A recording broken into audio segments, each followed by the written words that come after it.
I encourage everyone to take a moment and breathe and take a tea cheers with a Ajiri tea. A Ajiri tea recognizes the beauty in shared stories and shared opportunities.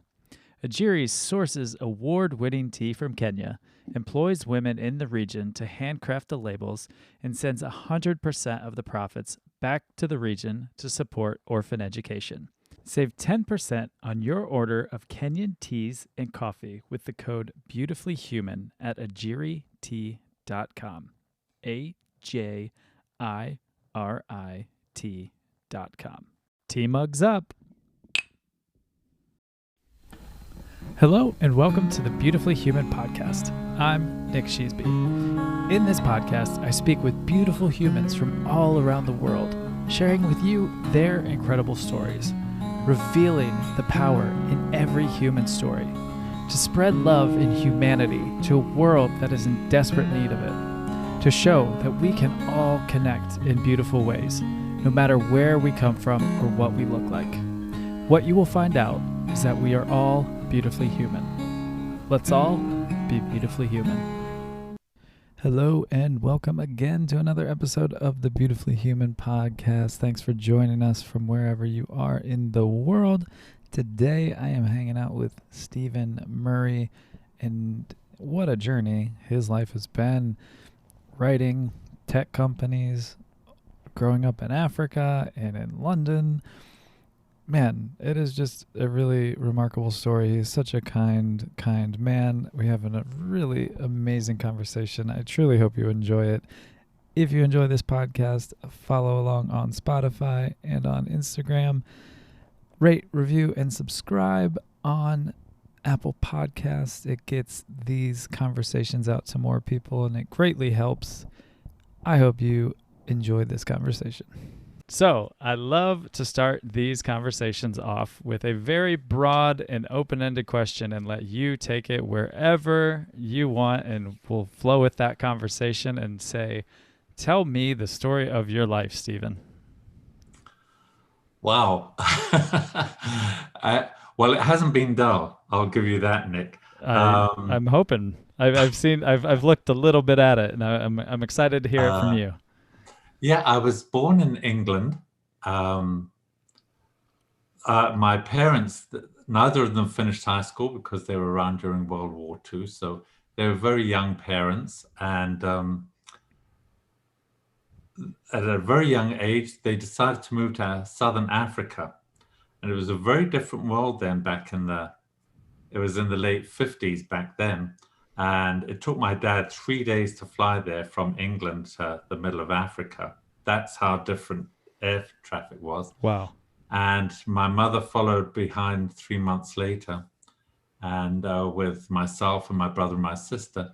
And we took the boat from Southampton in England all the way to Cape Town, and then up by train, steam train no less, through the Kalahari Desert to Salisbury, what was then in southern Rhodesia, it's now Zimbabwe.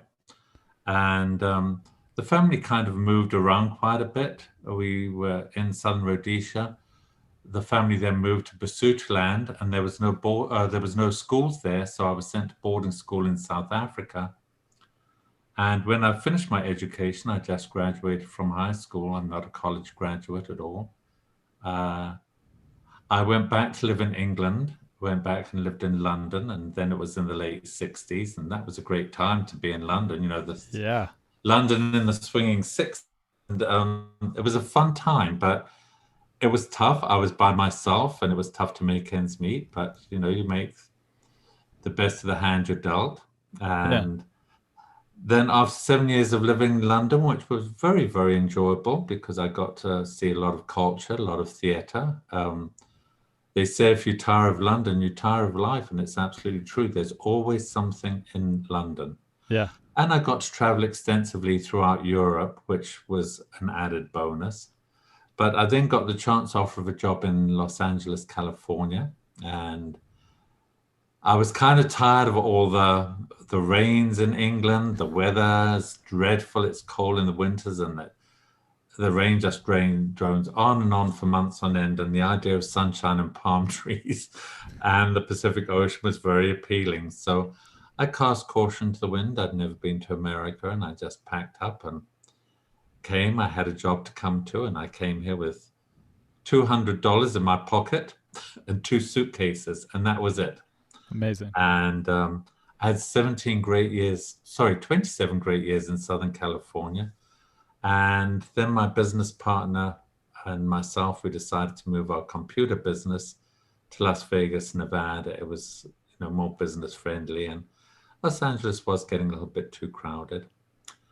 But while I was in California and having my own computer software business also enabled me to travel across the globe. And I've traveled to 40 countries on all 5 continents, some very interesting places. And as we started to get towards retirement, I suddenly thought, I've been to all these countries. I'd like to write a book on my travels and experiences. I thought that would have been a fun read, don't you? For sure. But I guess the publishers didn't think so. And they said I needed to be writing women's fiction. Well, I'm a bachelor, Nick. I've never been married. What in the world do I know about women's fiction? But I discovered a joy of writing, and I thought, you know what? I've got to find something to write about.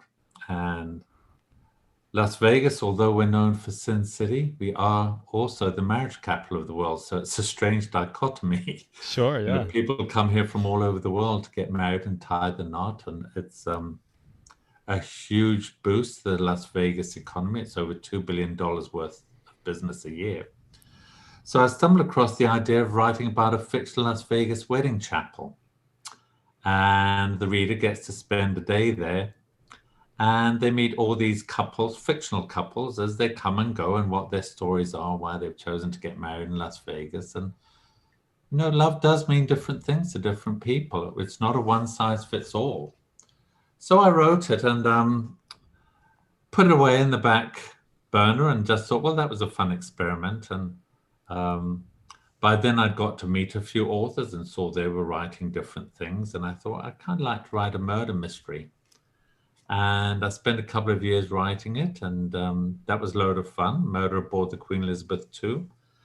And then I found out about a company that helps you publish books, and they help edit and do the design cover. So I met with them, and he said, oh, scratch your murder mystery book. He said, you've got to get your wedding chapel book out there. I said, you kidding?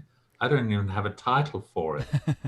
And he said, well, I'll help you with that. So I went with what he said. He was the expert. So I took it, and it's taken me on a whole different journey, not to travel across the world, but I've met so many people, so many authors, spoken at so many different places, different venues, senior centers, art galleries. Met so many people. And much to my pleasant surprise, it spawned a sequel. People wanted to know what happened to the couples after they left the chapel. Yeah. So that was a fun experience because I had never planned there being follow-up stories, and I had to come up with follow-up stories for everybody. Yeah. And so that was fun, and I wrote that and got that published, and I got my murder mystery published, and then I wrote another book, Discreetly Yours. That's a crime fiction book that's set in Las Vegas, and that got published, and I'm now writing a nice, warm, fuzzy, lovely Christmas story. It's all Christmas. It's 100% mush and goo and love and warmth. It's a typical Hallmark Christmas story. So, so that's basically the long and the short of it, Nick. Well, I mean, Christmas sells. I will say that. Hallmark movies, books. I mean, that's a good market to get into. Well, the joy of writing for me anyway, well, the joy of anything for me is probably is for you. It has to be a challenge. Yeah. It can't be something that comes easy. There's no fun.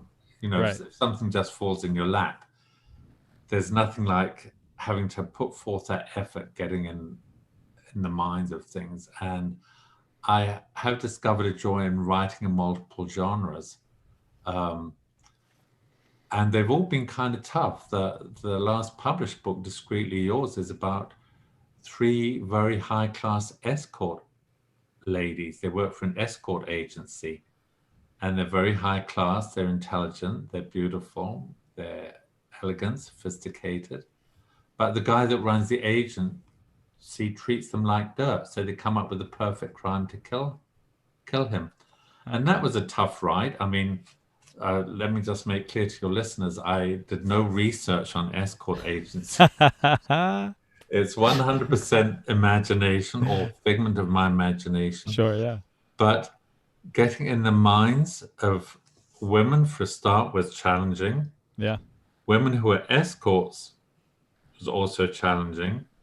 And what they've got to be going through to reach the point that they want to murder somebody. Right. That was a very challenging book. So when I finished that and it had sapped all my strength and energy, I thought my next book's just got to be pure, easy, and the other way, love Yeah. and love and affection, Yeah. what have you. So So when you're writing, what is your typical time frame like for researching and then from like beginning to when you actually get it out? I'm sure it varies every time, but what's your typical time frame on that?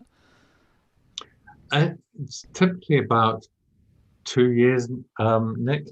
Um, the first book I got published in 2013. The next one was in 2015. Then The Murder Mystery came out in 2017, and Discreetly Yours came out in 2019. I have to confess, I don't do research for my books at all. They say write about what you know, and I break all the rules. I write about what I don't know. I Yeah. don't know about murder. I don't know about escorts. I don't know about wedding chapels. I Fair. didn't interview couples that have got married in wedding chapels. It's 100% imagination. Um, the only times when there's been research in Discreetly Yours, when they murdered the guy, and it's not a mystery as to whether they did it. The mystery comes as do they get away with it or not, Gotcha. and um, have they come up with the perfect crime as they think they have, or did they overlook one small thing that brings the whole lot tumbling down around them? And I had to get some legal advice on that. So I Sure. spoke to a court reporter about court proceedings and attorneys and judges and so on and so forth. I got a little bit of help there. Yeah. And A Murder Aboard the Queen Elizabeth II, my murder mystery. Um, I did take a little, I had traveled on the QE2 myself as one of my trips across the world. And I thought that would be a perfect place to set this murder because the ship's leaving from London or England and going to New York, and the murder's got to be solved before the ship docks, otherwise the parties scatter. So Right. uh, I was able to rely on a little bit of personal knowledge in Sure, that yeah. book, but there's no real research. It's just all imagination. Yeah. And I'm hoping to get the Christmas book out this year. It's been delayed a little bit because last year with COVID, and we were taking care of an elderly gentleman, my business partner's father. He was 99, and we were having to spend a lot of time with him, which detracted, but Sure. it was the right thing to do. I don't Yeah. regret it. Um, Absolutely. so there's been a little bit of delay in getting that one finished, but I'm still hoping to get it up by this Christmas. All We'll right. Yeah, you got some time. I believe you'll get it Yep. there. Yes. um Uh, it's all put it in the hands of the universe. exactly. Exactly. Um all right. So I have so many other questions too about your story. Well, um so you took a boat from England to southern Africa. How long were you on that when you were that young? Then it was, I don't know what it takes now, Nick. Then it was 2 weeks. Okay. And then the train from Cape Town to Salisbury, I think was like 2 days. Wow. Again, it was in the days when it was steam train then. It wasn't electric trains like they are now. It wasn't these high speed railways they're talking about as one of these real slow chug-a-lugs with the steam tube chewing that you see in Yeah. all these old westerns on TV. It's one of those. And Right. um, That's amazing. And so what was your childhood like growing up in Salisbury? um, I think when you're kids, you adapt very easily. It didn't occur to us when we left England and went to live in southern Rhodesia. We're not aware that this is something that not many people were doing at the time. You just figure that, well, people just move around the world. Yeah. Um, it was a great experience. When I went back to England, I realized what a different life I had growing up in Africa. One, I think, was much healthier because there was a lot of outdoors life, a lot of fresh air. Um, we played a lot of sports at school, tennis and football and cricket and all of that kind of stuff round the year because the climate was so conducive. And Yeah. in England, we just didn't have all those outdoor sports, Sure. because it rains for so many months of the year. So we're kind of stuck indoors a lot. Um, there were certain things that we didn't necessarily have. We didn't have the culture, certainly of living in England. Right. We didn't have all the libraries and the museums and things like that. And for the early part, we didn't even have TV there.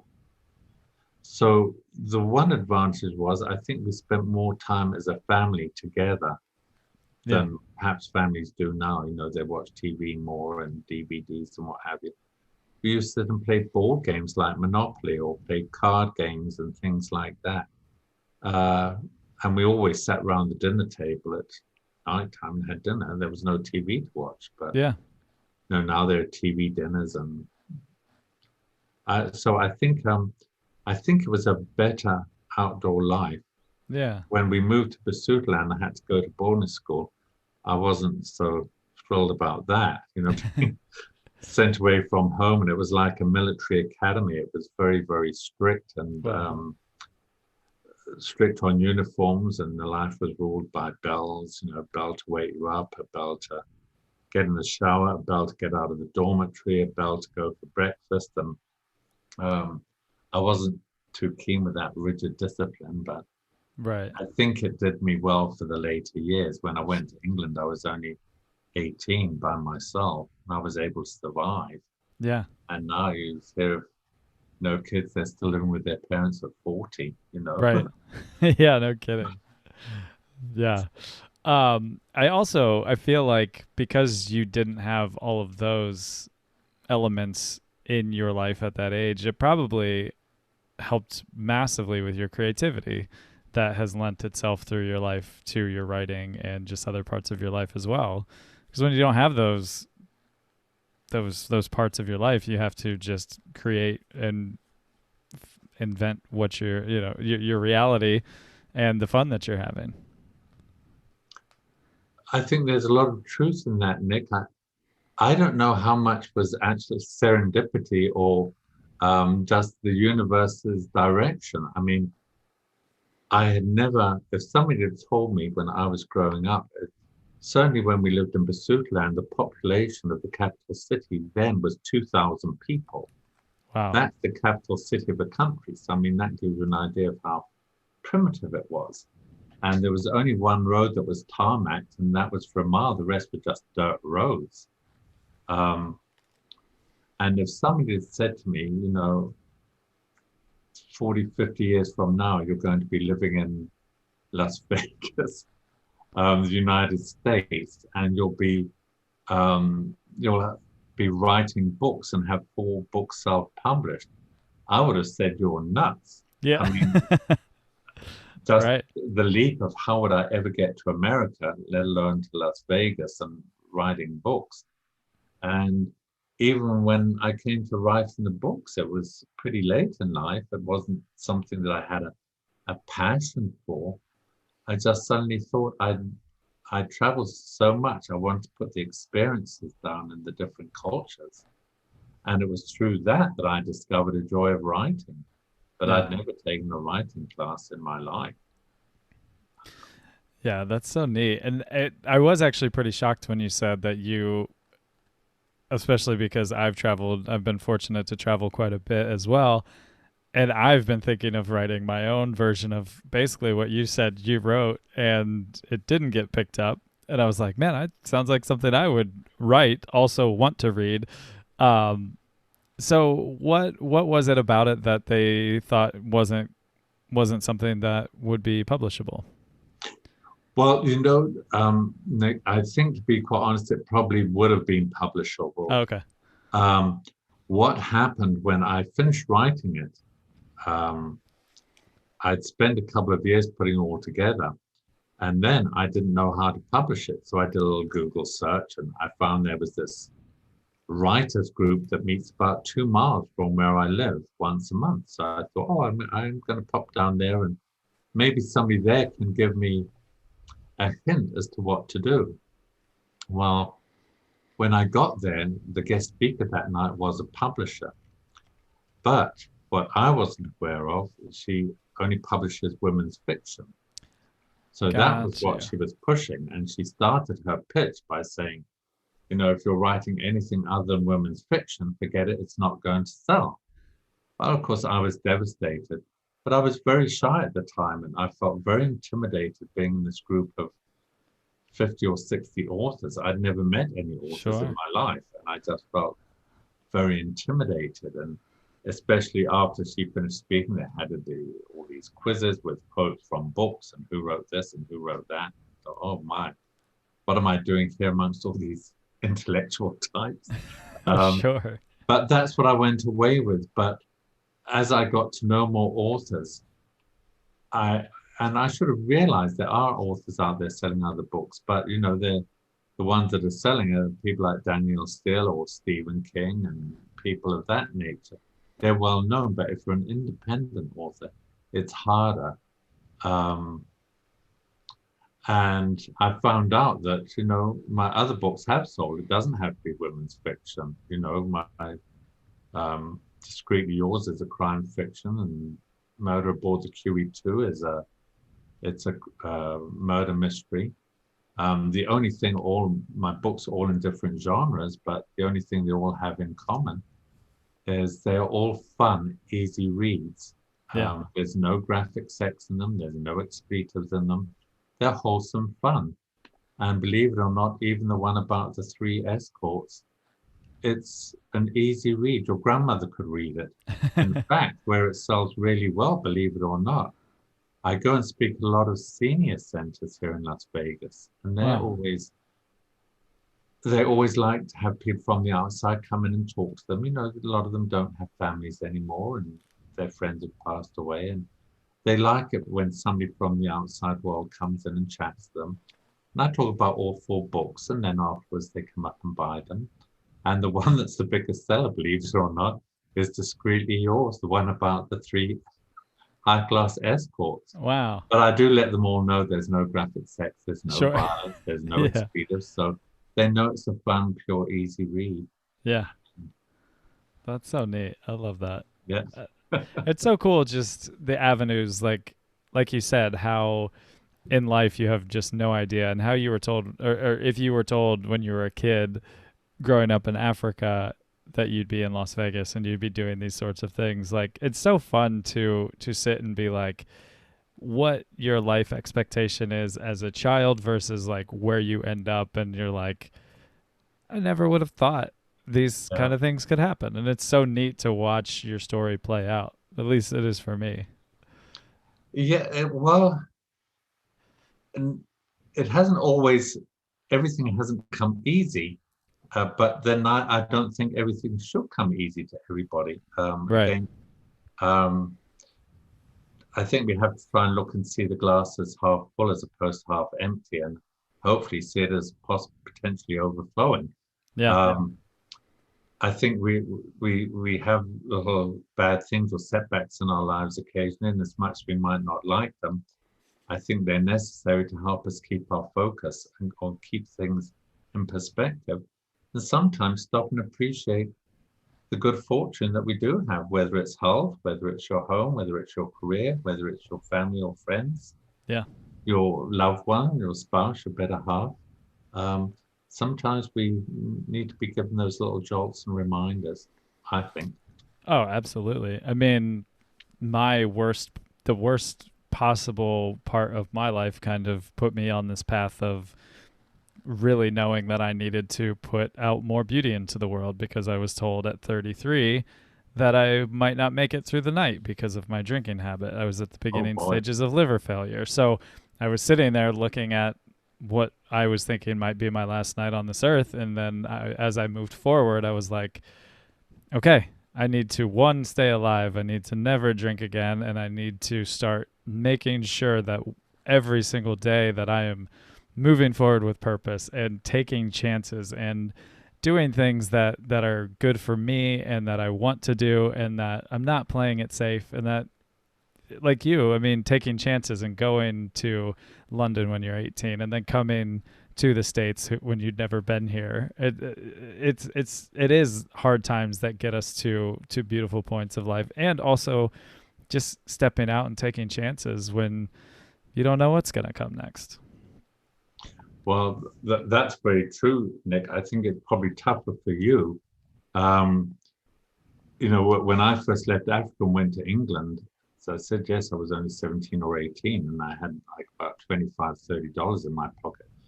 But sometimes when you're young, that's a question of fools rush in where wise men fear to tread. If I'd been much older and thought about it and analyzed it, I would never have made the move. Of And the course, same when I yeah. left England and went to America, it just seemed a glamorous opportunity and a wonderful opportunity. And I thought, hey, fly for it. And everyone was saying, you've never been to America. What if you don't like it? Well, you've given up your job, you've given up your business, you've given up your home, you sold your car and all that kind of stuff. But, I was young and again, I was, 25 when I came here and just cast caution to the wind. But you were 33. And so you had to make a very conscious decision. Yours wasn't just um, a childhood whimsical Right. fancy. You were presented with a very tough choice that you had to make. And clearly, you obviously made the wise one. And you probably look back on those days now and are thankful for where you come to. It sounds like you've come so far. Yeah, absolutely. You've really done a 360-degree turnaround, it looks like or sounds like.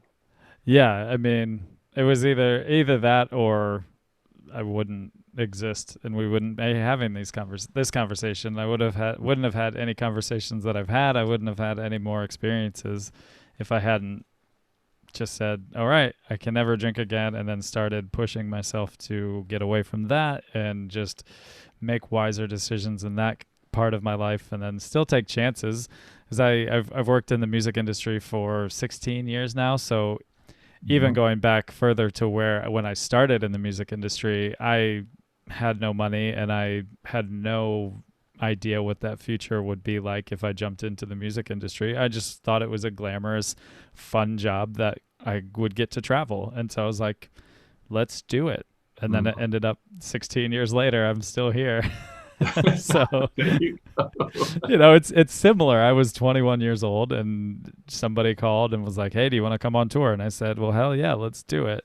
Mhm. And it just kind of worked itself out and it gave me some crazy moments. It gave me some bad moments. It's given me some moments where I was just like, I had no idea that this could ever happen, but it was beautiful. It was a really nice just take that risk as a young person again and just like throw caution to the wind and let's roll. Let's go for it. Let's see what happens in life and make it happen. Make it work. Yeah. Yes.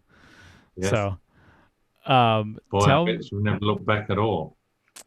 well, I mean, the first time I truly looked back was like when I was sitting there in my hospital bed because I had to because I was thought I might not go past that night. So I was looking back into my life as like, what did I do? Did I enjoy myself?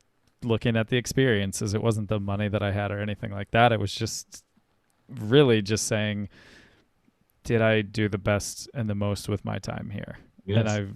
I had a really nice moment being like, you know what? I did live life fully. And no one can ever take that from me. So I was at least happy with that. And I figured Mm. out that I wanted to live and move forward. So getting myself healthy came with that, which was really Sure. beautiful. So, yeah.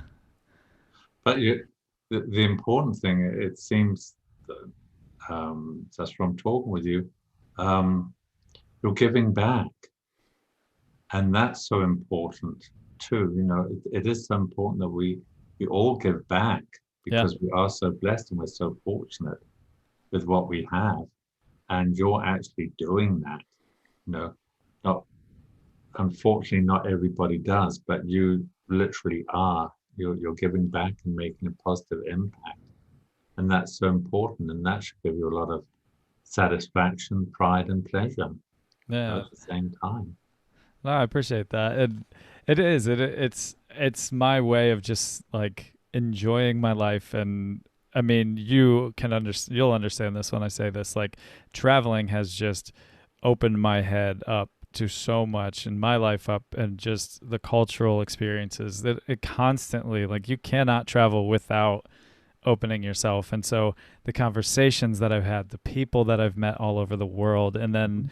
just the hatred that I see coming out of people, I'm like, there can't be this kind of person that is just so beautiful from somewhere else in the world, and then this. And I know it does happen, but like, I want to talk to someone who's grown up in Africa and it's very similar but couldn't be farther away than where I grew up in Ohio, and then be like, there's no reason to hate these people. Like, open your mind. Let's talk. Let's have these conversations, and let's just spread the love around, and learn from each other. I'm learning so much from your life. I know there's stuff to be learned from my life. So it is giving back. It's putting it out there of we are all human. We're all beautiful. There's a human race, and we all should be more loving and kind and empathetic and humane to each other. So that's what I'm pushing with this podcast, with these Yes. conversations. Yes, and one of the keys that you mentioned there, Nick, is the travel, and it's certainly been my experience, no matter where I've gone, whether it's Europe or Africa or Asia or Southern America. Um, you know, we're always being told how much as Americans, we're hated throughout the world, and I have to tell you, I've never found that to be the case. And I recognize I speak in, with an accent, but when you travel, people, whether it's cab drivers or in restaurants, they'll ask where you're from when you say America. And we've, my business partner and myself, we've traveled so much, and we have never found anything but kindness and friendship and giving, no matter where we've gone, um, even to the remotest little places.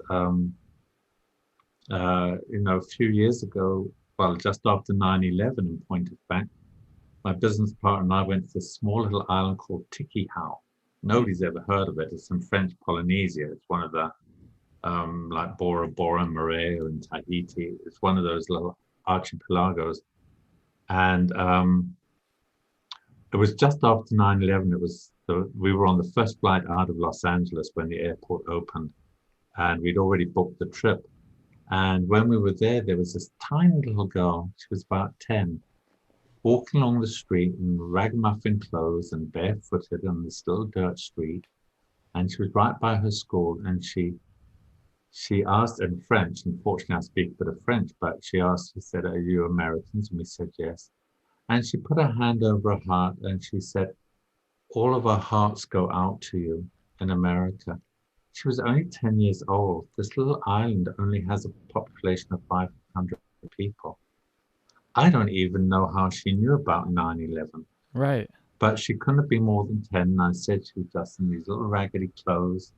And the way she put her hand over her heart, it was just touching and moving. And we found people like that all over the world.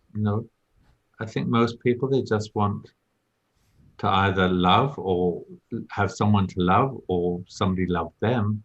Yeah. And they just want the good things in life. I think Yeah. most people want that. they may be seeking happiness, and it might mean different things to different people, Right. but they're all looking for that peace and happiness, I think. But, Absolutely. And I think it is a really like it's a really beautiful way to see it, is to show that about another human, is that we're all looking for the same things. mhm. We talked about it before. We might disagree about certain parts of life, but there's so much of just like love and acceptance and being seen as another human that just gets disregarded. And what a beautiful story. I mean, that is so powerful. What an experience to be able to have, to meet Yeah, this young woman. yes. Um, but the amazing thing is, you said you learned a lot from your traveling. And if there's one wish that I would wish for all people living in America, is that they take time and try and travel somewhere outside of America and meet people from a different culture and see Mm-hmm. their customs, their ways of life. And it does bring you back, I think, in many ways, with a better appreciation of what we have here in America. You know, we truly are very fortunate and very blessed. We really are. Yeah, And I think we all make the mistake of perhaps taking so much for granted, yeah, myself included. I'm not totally. excluding myself here. Yeah. Yeah, It's hard not to. of course. Yeah, we get Hard not to. comfortable. Yes, Yeah. very comfortable. In all of your travels, what was the most surprising place you went to? Um, I would have to say Bhutan up in the Himalayas. Um, it was that truly was a totally different way of life and a totally different culture, and very, very beautiful people. They were all Buddhist. It's a theocracy. You know, their government is a third monks and a third a kingdom. There's a king and with his four wives, and then there's the people. So the government's split in three different sections. But it's a very, very small country. The people cannot do enough for you. As I said, they're Buddhist. They're very giving in nature. It's a very primitive country. Of course, it was closed to the globe for so many years. It was closed to outsiders. And you can't just go there. There's no Hertz rent a car or things like that. You are literally taken everywhere, and you can pick up where you want to go, but you are given a tour guide that's there with you from when you wake up in the morning to when you go to bed at night, and the meals are all included no matter where you stay. They consider the mountains very sacred, and they don't want people just, walking up and hiking up and throwing their Coke cans and things like that over the mountainsides. Right. But the people are just so sweet and so kind and so generous and giving. They're just very giving, no matter what.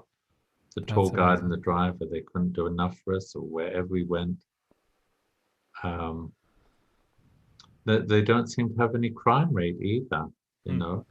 Um, they don't have any guns or anything like that. And we stopped. There were two little girls walking along the street one day, and the tour guide said, "Do you mind if we stop and pick them up?" We said, "No, not at all. There's room in the car." We picked them up, and they were in the car up and down the roads for about 5 miles. And then they stopped and got out. And we said, "Are they your family?" And he said, "No." And I said, um, "Well, who are they?" He said, "We don't know." He said, "They were just coming back from school. So we stopped and gave them a ride." And I said, "Isn't that dangerous? I mean, would you do that with your kids here? Let them get in a stranger's car and Yeah. travel 5 miles?" We wouldn't do that here. But No. they trust. And we said, "Well, what if something happened?" And they said, "Well, what would happen to them? Their little girl." I mean, it was such an innocence, Nick, Yeah. that was so beautiful and so precious. Um, Wow. it would be nice if the whole world could be like that, but Right. it isn't. Yeah. Can you imagine? I But mean, you, that was a very interesting, fun place. It's hard. It's hard to get into, and they limit the number of tourists per year. yeah. But it was worth it. It was Man, worth it. that Beautiful is, countryside too. yeah. Beautiful scenery, and there's not a quarter of a mile in the country that is straight. Mm. You are literally on curves and up hills and down dales and through valleys, most beautiful valleys with pristine streams and rivers that you've ever seen. Beautiful.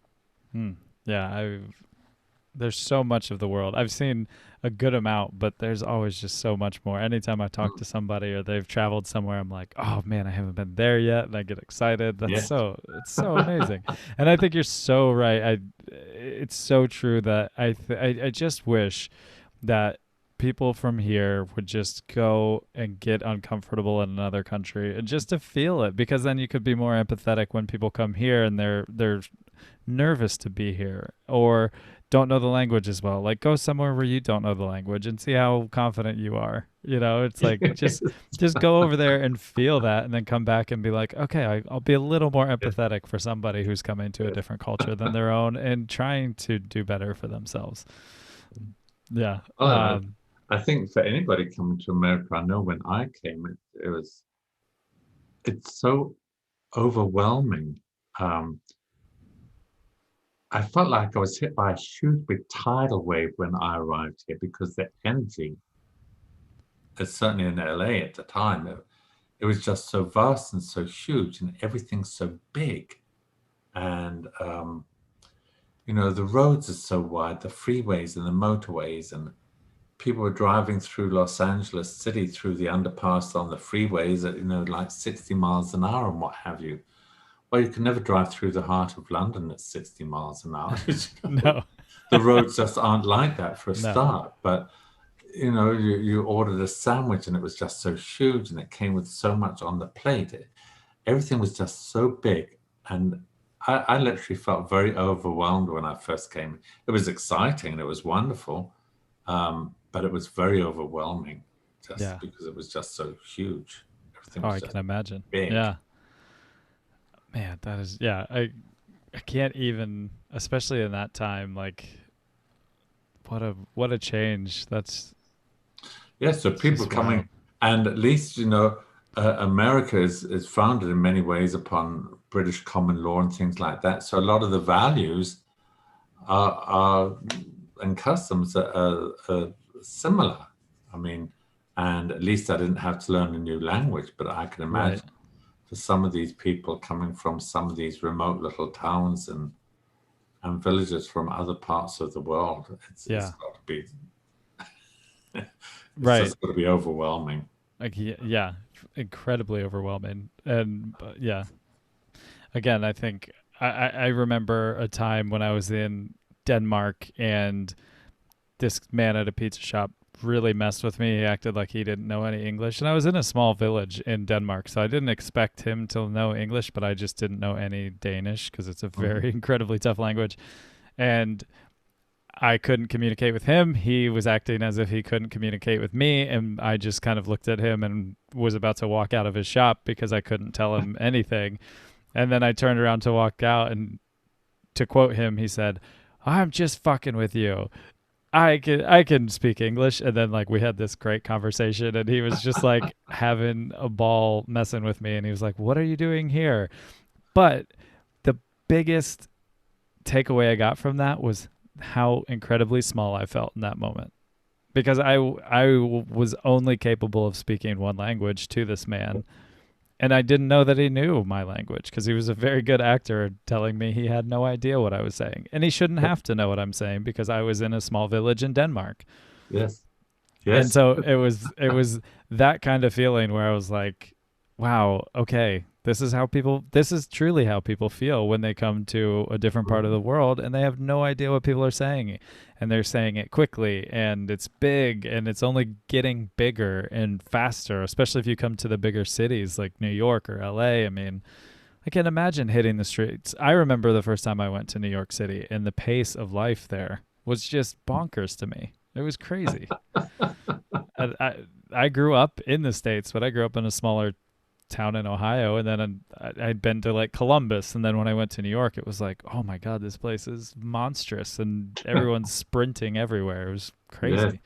That's amazing you mention about the little village though, because when most people come to America, I think they do come through the big cities with the international airports, like Los Angeles, San Francisco, New York, or Chicago. Yeah. Um, Places like that. They don't come into the little villages like you were in Denmark. Right. They can't. But if they come from those villages, can you imagine that gentleman in Denmark in that little village who'd probably never been outside of Denmark, if Right. he suddenly came and arrived in New York um, at one of the airports, and then all of a sudden sees all these subways and things like that. I mean, he would be blown away by it, totally Yeah. blown away. Yeah. Yeah, it was. I can't even imagine because the pace of life there was a snail's pace, and I loved it. It was so beautiful. But yeah, I mean, can't even. I couldn't even. I can't compare them because they're just on opposite ends of the spectrum of the flow of life. Yes, And that's I loved it because I've lived in big cities and I lived in that small village for 2 months, and it was fantastic. mhm. Um, so if I COVID restrictions and everything aside, if I came to you and I said, Steven, I have a plane ticket to anywhere in the world, where would you fly to? Oh, wow, that's a real tough one. Where would I fly to? Uh, Gosh, I'd have to give some thought on that. Um, because there's some places that I'd love to go back to. You know, I'd love to go back to Bhutan. I'd love to go back down to Machu Picchu in South America, that I've been to before. I'd love to go back there. So many places I'd love to go back to, but then there's so many places that are still on my bucket list. Yeah. Um, you know, I'd love to do a trip down the Amazon. I'd love to go to Antarctica, which is one place I haven't been to. Yes. Um, I'd like to do a cruise down the Rhine River to those the imperial countries, Hungary and That would be amazing. Romania and those kind of places. Um, I don't know if I could figure out one actual place. That's a tough one. Yeah. It Very is. tough, but a lovely question. That's good. That's going to be something I'm going to have to dream about tonight. If I had one plane ticket Yeah. to anywhere in the world, Yeah. where would it be? So I like asking it. It's fun. It throws Yes, people it is. off, and then especially people that travel, it's like how impossible of a choice that is Yes, because it there's so is. much to see. Because if you get one ticket, it's like, oh, I love that place. Do I want to go back there, or do I want to see the 50 other places I've not been to? Yes, Yeah. yes, yes, indeed. You know, Easter Islands. That's Right. always fascinated me down there. How in Yeah. the world did they get there? Yeah. Um, I don't know. There's still a lot of places to explore. You know, there So truly. many. Yeah. Mhm. Yeah. Yeah, yeah. I'm with you.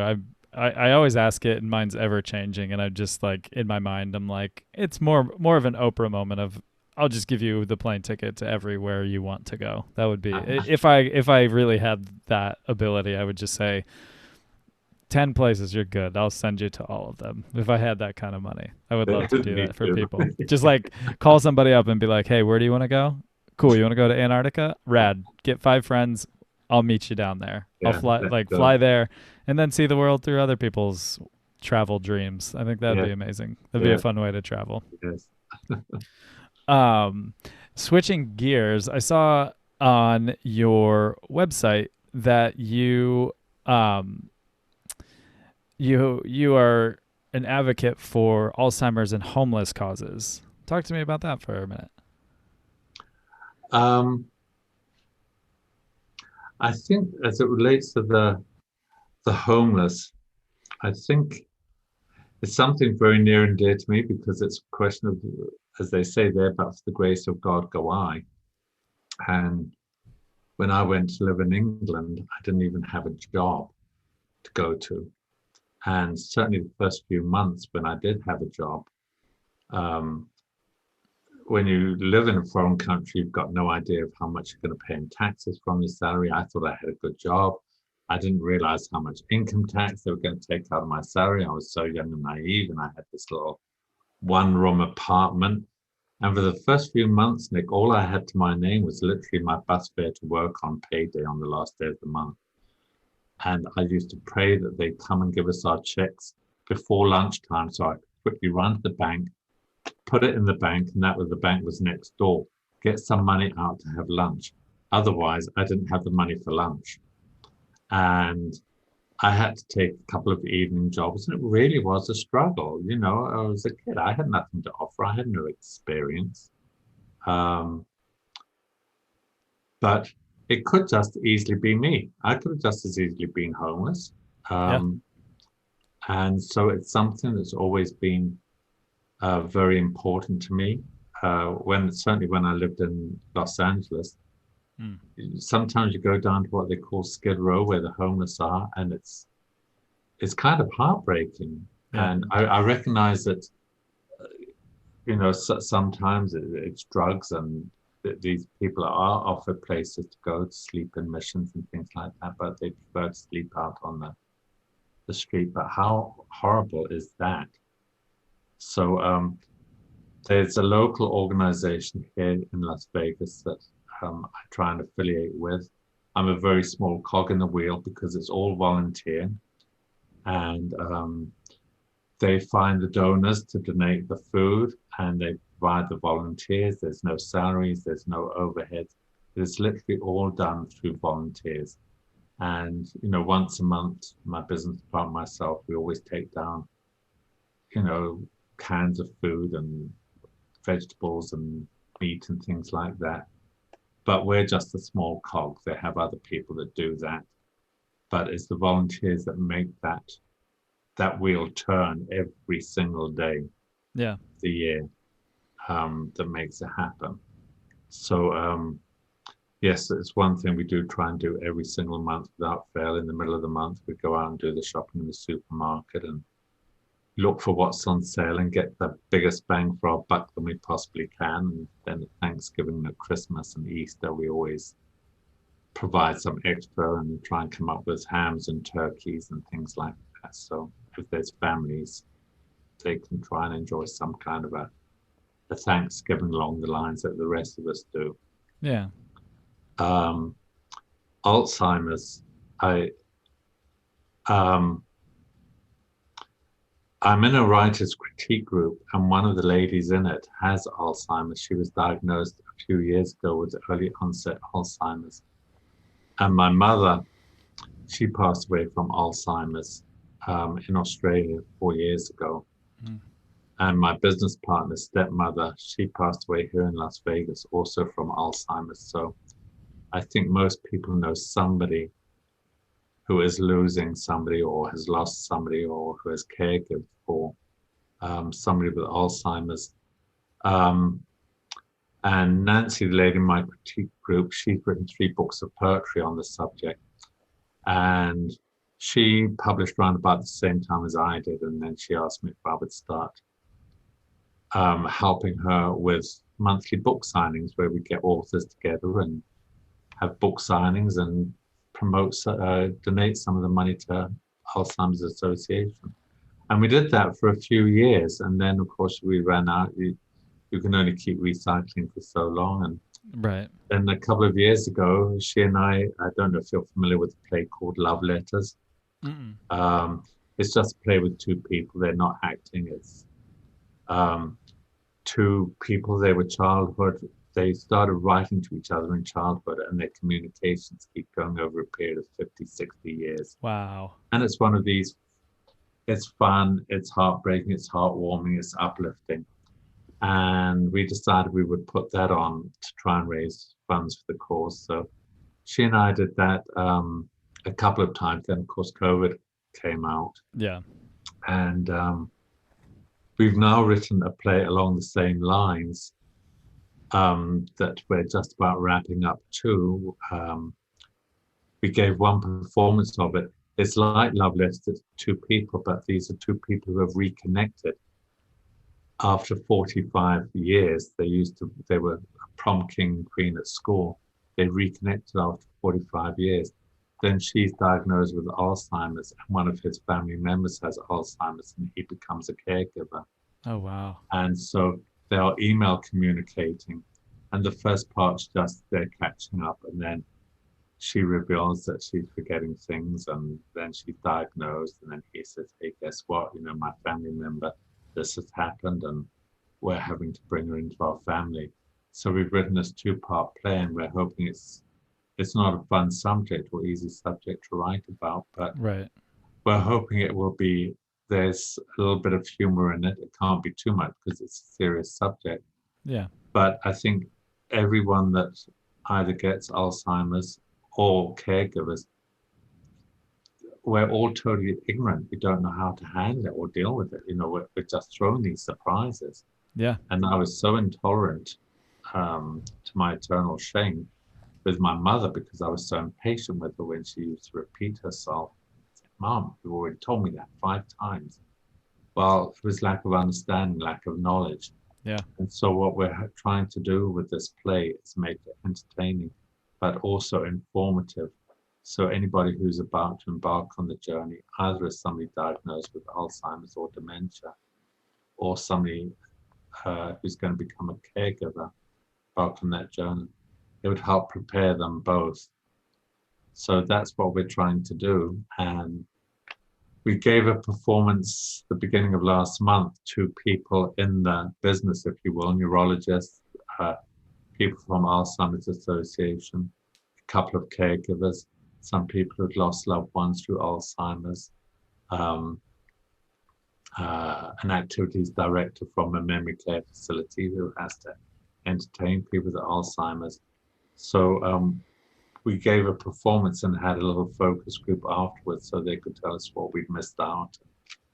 There are a couple of things they suggested. So we're now back and refining that. And then we hope to get it published, and hopefully it'll make a difference. Yeah.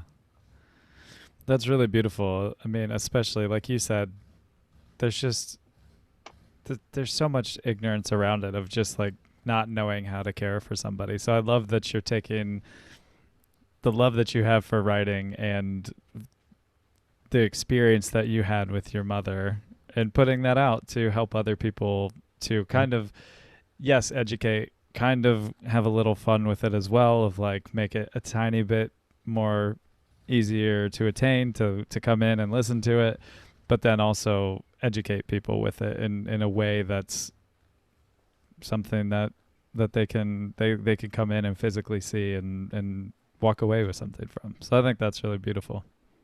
Oh, thank you. It's been an interesting project, and we're trying not to make it sound like lectures that we're giving. It is Right. dialogue back and forth. Hey, we just suddenly discovered this, and we didn't expect this kind of stuff to happen. And so we're trying to make it conversational, just like you and I are talking, or like we would do in an email.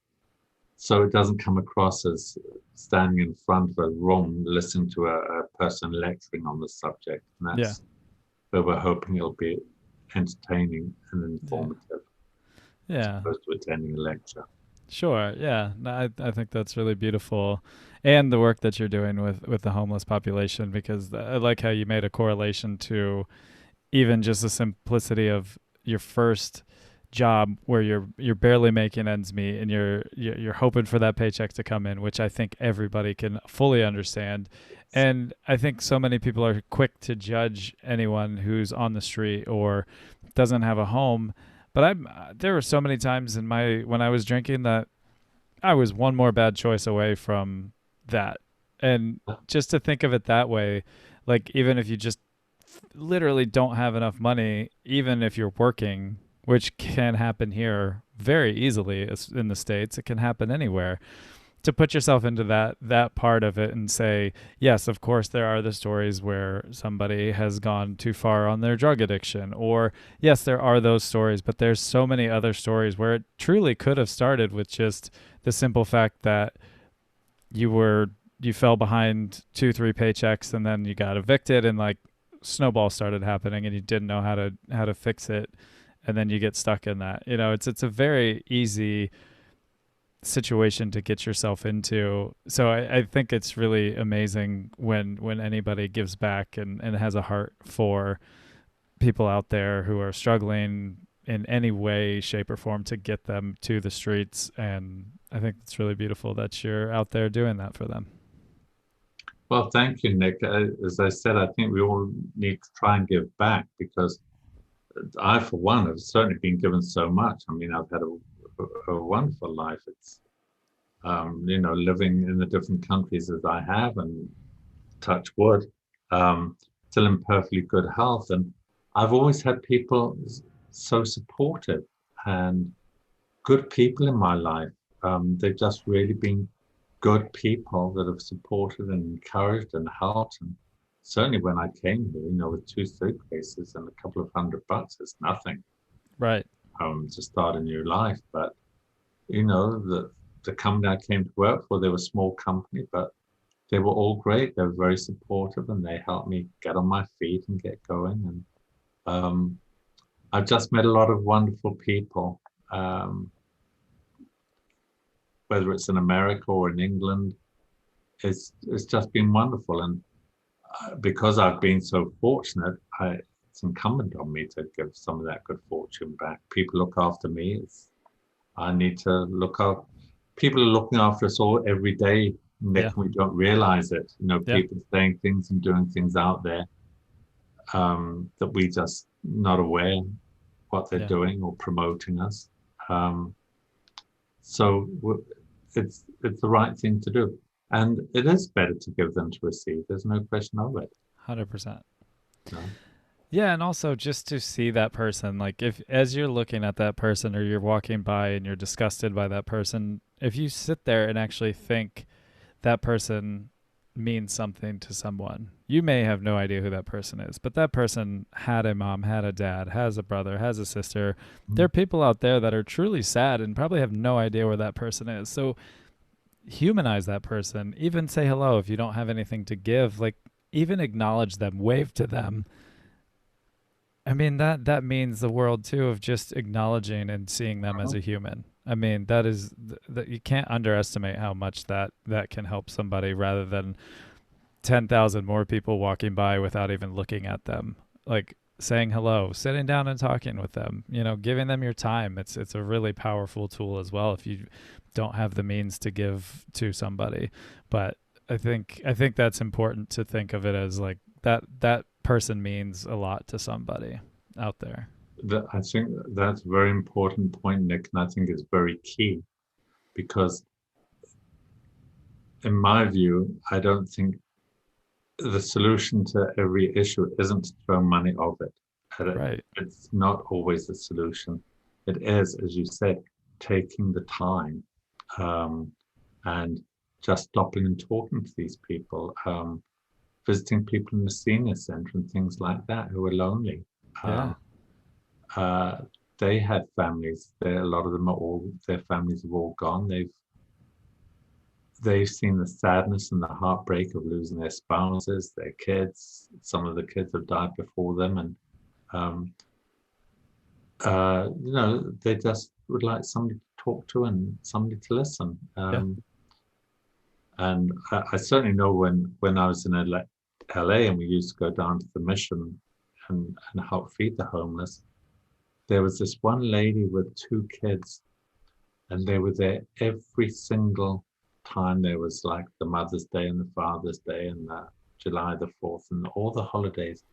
She was there with her two kids, and I often used to wonder how did she fall through the cracks? These two kids are literally growing up on the street. How did she fall through the cracks in the system? But obviously she did. Yeah. And we'd take her a plate of food and say hi and pat her on the back and chat. But there's only so much that we can do, and you try and do the best. But we haven't walked in her shoes. We don't know how Right. she got to where she has, and Right. how is it her two kids are with her. That was the kicker. Yeah. Um, Yeah. And our simple solution in our mind doesn't solve everything as much no, as we would love it to. Because we're not, yes, like you said, we're not in their shoes, her shoes, his shoes. yeah, we So, haven't walked that road. yeah. Mm. Yeah. That's so powerful. All right. I have two more questions for you. And the first one is, what would you want the world to know about you, Stephen? Hmm. Another tough one. Um, I like them to think that I was somebody who cared, um, that was thoughtful and kind and considerate. They Yeah. might not think that, but that's how I'd like them to think that I was a ethical and a good, a loyal friend, that I Yeah. would be with a friend through thick and thin, and just a kind, try to make my little corner of the globe a little bit better. Yeah. So, Well, I can feel that from you. In the hour that I've met you, I can feel how kind and how caring and how warm of a soul you are. So I truly thank you for sharing that part of you with me and for having this conversation. oh, Nick, I've enjoyed it so much, and I did put in my newsletter that I hope that I lived up to the expectations. I was a little bit Absolutely. nervous about applying to be on a show that's called A Beautiful Human. Yeah, Oh gosh, I don't know if I'm going to live up to you sure did. that thing, but Absolutely I'll did. give it my best shot anyway. But I've thoroughly enjoyed chatting with you too, Nick, and you're a very special guy too. And good luck with your program. And Thank you. Thank you. I see that on Podmatch, where I met you, that you're up there in the rankings, and I will go and give you another 5-star review that you've got. Appreciate that. So hopefully it will boost you up further in the rankings and that you'll soon be number one. That would be awesome. I appreciate that. Okay. Last question for you before I let you go. If you had the ear of everybody in the world, what would you say to them? What would I, if I had the ear to everybody in the world, is I think it would probably just be kind. Yep. Be kind. Can it be more than that? Does it have to be a couple of words, or could Oh it just no. be if I had it for a minute or 30 seconds? You I can have just the say, mic forever. I just say, be kind, considerate, and thoughtful of your fellow man and your fellow neighbor. Don't criticize unless you've walked in their moccasins. Yep. Yeah. 100%. I think that is a lesson that we all need to push forward more, and more people need to adapt to that. And if you want to not be kind, then go walk in their shoes, and then you have the experience, and then you can Mhm. figure yourself out from there. But Yes. overall, yes, I love that sentiment. Be kind, Mhm. be just a good human, be a beautiful human. There you go. And if they want to read something, I would tell them to read Desiderata. Are Okay. you familiar with that piece of prose? No, Go check it out, Desiderata. I'll send you the link.